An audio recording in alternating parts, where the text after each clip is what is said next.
Fjórðungsmörk, við segjum efri og neðri fjórðungsmörk, er hugtak sem við notum í tölfræði þegar við erum með talnasafn og þá röðum við tölunum upp í röð og fáum þannig út töluna í miðjunni sem við kallum miðgildi. Svo er þá helmingurinn af tölunum fyrir neðan miðgildið og hinn helmingurinn fyrir ofan.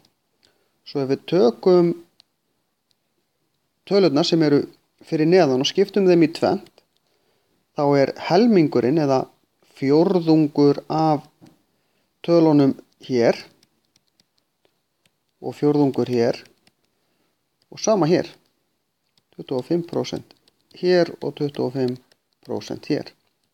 Þetta eru þá neðri fjórðungsmörkin og þetta efri fjórðungsmörkin. Innan fjórðungsmarkana er sem sagt helmingur talnanna sem er næst miðjunni sem er miðgildið.